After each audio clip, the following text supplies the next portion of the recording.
શહેરના સુપ્રસિદ્ધ રામકુંડ ખાતે ગુરુ પૂર્ણિમા નિમિત્તે પાદુકા પૂજન, ભજન, સત્સંગ અને મહાઆરતી સહિતના કાર્યક્રમોનું સુંદર આયોજન કરાયું હતું। આ પ્રસંગે રાજ્યના જળસંપત્તિ મંત્રી ઈશ્વરસિંહ પટેલ વિશેષ ઉપસ્થિત રહી રામકુંડના મહંત ગંગાદાસ બાપુના આશીર્વાદ મેળવ્યા હતા। આ ધાર્મિક મહોત્સવમાં અંકલેશ્વર નગરપાલિકા પ્રમુખ જિજ્ઞેશ અંડાળિયા, તાલુકા પંચાયત પ્રમુખ વિવેક ભરડીવાલા, કારોબારી ચેરમેન રાહુલ વામજા સહિતના સ્થાનિક આગેવાનો અને મોટી સંખ્યામાં ભક્તો હાજર રહ્યા હતા। અંકલેશ્વરના કબીર આશ્રમ ખાતે પણ ગુરુ પૂર્ણિમા ભક્તિમય વાતાવરણમાં ઉજવણી થઈ હતી, જ્યાં મોટી સંખ્યામાં ભાવિકોએ હાજરી આપી ગુરુ વંદના કરી ધન્યતા અનુભવી હતી। આ ઉપરાંત અંકલેશ્વરના જૂના દીવા ગામે આવેલા ઐતિહાસિક ભાથીજી મંદિરે પણ ગુરુ પૂર્ણિમા પર્વ ઉજવાયો હતો। અહીં પાદુકા પૂજન, ભજન અને મહાઆરતીના આયોજનમાં સમગ્ર પંથકના ભક્તો ગુરુ ભક્તિમાં લીન બન્યા હતા। જય શ્રી રામ।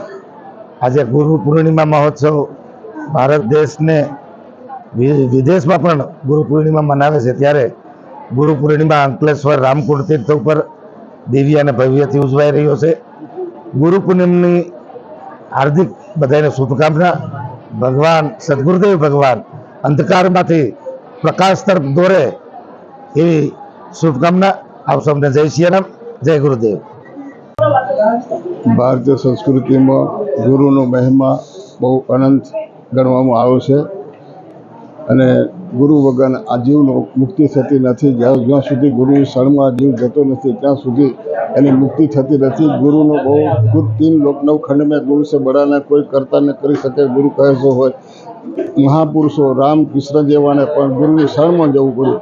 રામ કૃષ્ણ से को बड़ा उन्हों तो गुरु तीन लोक के वे घड़ी गुरु आगे हाथी बधाने गुरुना શરણમાં જઈને અને જ્ઞાન લઈને ગુરુ માને અંધકાર ને રૂ માને પ્રકાશ। ગુરુ આપણા જીવનમાં પ્રકાશ કરી આપણા અંદરમાં જે નાના પ્રકારની અંધકાર છે એને દૂર કરી ગુરુ જ્ઞાનરૂપી દીપક આપણા અંદરમાં પ્રગટ કરે છે અને આપણને મુક્તિને ગતિને પ્રાપ્ત કરાવે છે। એવું આ સદગુરુ કબીર સાહેબ ગુરુ ગોવિંદ દોનો ખड़े दोनों किसको लागू पाए बलिहारी गुरुदेव की जिन गोविंद दियो बताए।